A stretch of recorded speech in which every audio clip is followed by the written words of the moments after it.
Hello, everyone. Jason Hagholm here, and today I am joined by the current reigning and defending CFFC Middleweight Champion Aaron Jeffery. Aaron will be defending his championship this Saturday night in Philadelphia against PFL veteran T. Rex Harris. Aaron, how are you doing? I'm good, man. How are you? I'm doing quite well. Well, Aaron, obviously it's been an interesting couple of months for you. Obviously, you had another fight out on the Contender Series. Things didn't go your way, but how excited are you, first of all, to not only get back into an MMA fight coming early in 2022, but a title defense, defending a title you won against a guy that had picked up a contract on the Contender Series? Mm-hmm. Yeah, it's sick, man. I mean, CFFC is a big promotion. Obviously, they're on Fight Pass. It's the main event. It's a title fight. It feels good. It doesn't feel like, I mean, it is a step back, obviously, but it's not like I'm going to fight in some like bum promotion that nobody knows as like a first fight on the card type thing, right? Like it still feels like a big fight. So the motivation's still there.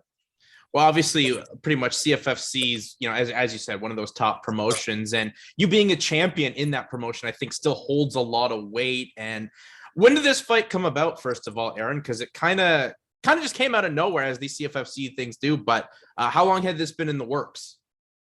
I think it was like exactly 4 weeks out when I signed the contract. So yeah, pretty much like as soon as we hit the new year, I was signing the contract. Well, that's very exciting. And once again, you're in a main event spot, obviously defending the title. I mean, that's got to, once again, feel exciting for you to kind of keep those eyeballs on you. For sure, man. Yeah, absolutely. Well, Aaron, obviously, as we talked about off the top, your Contender Series, once again, didn't go your way.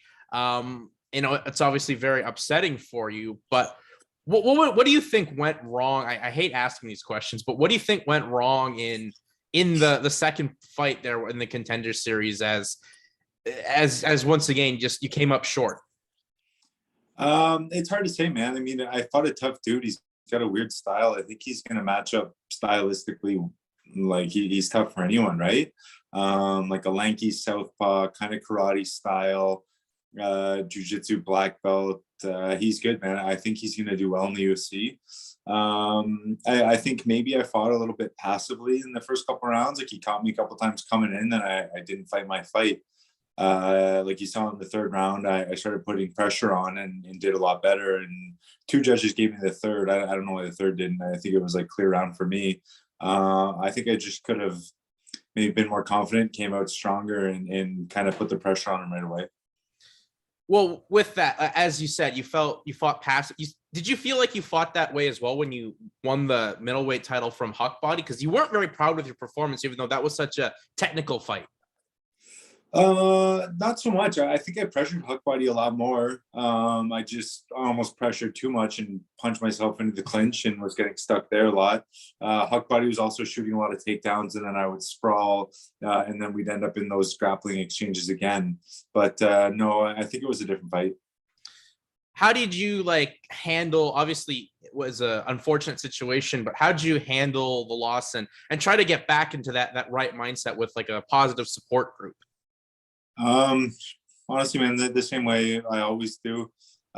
Just like get back in the gym quickly after, shed a few tears, but don't dwell on it for too long, right? Like I'd have a good cry the night of, have a couple drinks, kind of have the hangover and feel bad for myself the next day. And then after that, it's over. You got to move on to the next one. Well, I think that's the best way to look at it. And you said you fought too passive aggressive. What adjustments have you made, Aaron, in this camp? Obviously, it's such a bit of a short camp, but what adjustments have you made so you don't kind of fall into the same trap as you did in the Contender Series the second go around? I don't think like anything with training really or skill set wise or anything. I mean, I'm always training hard, trying to get better, like filling the holes in my game. Maybe just maybe I'll go into this fight mentally a little bit different and just fight my own fight. Like, don't worry about what this guy's going to do. We'll worry about what I'm going to do. Like, come out there, be aggressive, pressure the way that I do in sparring in the gym, and yeah, just fight my own fight. And with this fight, as you said, you're fighting a guy in T. Rex Harris, a PFL veteran. I mean, does that motivate you as well, knowing this guy has been to a bigger show and is trying to come take your title? For sure, yeah, he's a vet. He's got some tough names on his record. PFL guy, fought in World Series of Fighting as well. So yeah, it's a good matchup. Yeah, I think we're very excited for it on this Saturday, January 29th. Second time for you in CFFC. And Aaron, on that run to the Contender Series, you obviously fought some tough guys, and including one of those, Andre Petrovsky, who you did finish, who's now in the UFC. Does that kind of keep you motivated, knowing like I've beaten guys that are already in the UFC? For sure. I fought 4 guys that are in the UFC now. I'm 1-3, which isn't great, but no, I'm fighting guys at that level all the time, and I know that's where I deserve to be too. I mean, I was just down in Vegas training with tons of UFC guys for 3 or 4 months before that last fight, and I know where my skill level's at. And what was it like? I know you spent a lot of time out there at Syndicate with Sean Strickland, Michael Chiesa, getting to pick the brain and work with some guys that are, at the top of their divisions in the UFC. Yeah, it's sick, man. It's cool. At first you're like, I don't want to say starstruck, but you feel like, oh, this is such a cool situation. I'm training with all these top guys. And then a couple months into it, it's just, there's just the other guys at the gym. You're all doing the same work. You're all doing the same thing. You're beating the piss out of each other and shooting the shit after practice. And yeah, it becomes normal. Well, obviously, and I know Sean Strickland was there at your Contender Series fight rooting you on. So that also had to be kind of a nice boost of confidence going into the fight. For sure. Yeah. Honestly, he's the only guy I heard during the fight. I didn't even hear my corners. I just heard Strickland screaming at me from the crowd. What's it like kind of bonding with him? Because he seems like to kind of build a friendship with you for your time out there in Vegas. Yeah, he's a good dude, man. I like him. I know he's harsh. He's rough around the edges, but he's a good guy deep down in there somewhere. Well, obviously things have worked out very well. Like your team's still, at Niagara Top Team pumping out, fighters in fights. Obviously, Jazz made her UFC debut. Your buddy and teammate Vlad Kazbekov was fighting for CES early in March, and a couple other guys having fights. I mean, what's it like to see the gym kind of really getting fighters out once again going, and especially seeing Jazz last week and make her UFC debut? Yeah, it's sweet, man. I mean, this is where we deserve to be. We got Romero. He's supposed to be having a Fury title fight coming up too. I mean, we got guys at the highest level. It's good to finally have someone in the UFC. And I mean, we all know the skill level we're at, but it's nice to have like the confirmation of someone going out there and getting a win. It's amazing for Jazz. Like it's sick for the coaches too. Like they put in so much work, like day after day, week after week, year after year. So them to finally have someone that's like a born and raised fighter from their gym to get to the UFC and pick up a win is really nice.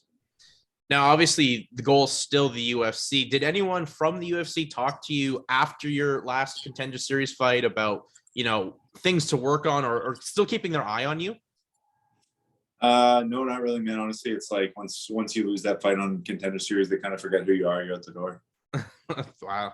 That's I guess the harsh realities of how things are, but that's show business. It's show business. Exactly, Aaron. Well, obviously things aren't totally, bleak for you. As you said, we have this fight. You're still a champion for a top promotion. And with that promotion, obviously, I think they put on some of the best fights. And with their commentators, CM Punk, I mean, he's interviewed you post-fight. And that's kind of I guess, a cool thing to have someone that has been in the UFC, but kind of transcends the sport of MMA from his background in pro wrestling and now getting into acting. I mean, what's been your experience been like with CFFC? Just the one fight beforehand and now going back with them. I've actually had 2 fights with them because I fought. Oh, yeah, that's Brady. True. The Brady fight, yeah. Years now, right? But they're great, man. They're probably maybe the best promotion I fought for. I feel like they've treated me as one of their guys, even though I'm from across the border, but they're always great to me, like super professional, like easy to work with. I like them a lot. Yeah, they've done a lot for Canadian MMA fighters, especially during the time of the pandemic where it was really tough to get things going. But yeah, I did forget. Yes, the Brady fight was in CFFC. So, well, obviously, Aaron, obviously you're still got some weight to cut, and I know you're heading out to Philadelphia tomorrow. Yep, only tomorrow morning. So tomorrow morning. So don't want to keep you too long, but once again, best of luck come Saturday. Against T-Rex Harris, and hopefully big things happen for you, Aaron. Obviously, it didn't end 2021 the way you wanted, but still, I think you have a lot of eyes on you and have a ton of talent that is gunning for a big promotion. Thanks, brother. I appreciate that. Well, Aaron, and as well, last word for you. Plug yourself out there on social media and continue to get the name out there of Aaron Jeffery. Yeah, everywhere on social media at AAJ MMA. And then, tune in this Saturday, January 29th, CFFC main event, middleweight title. All right, Aaron. Well, thank you for your time and best of luck once again on Saturday night. Thanks, man.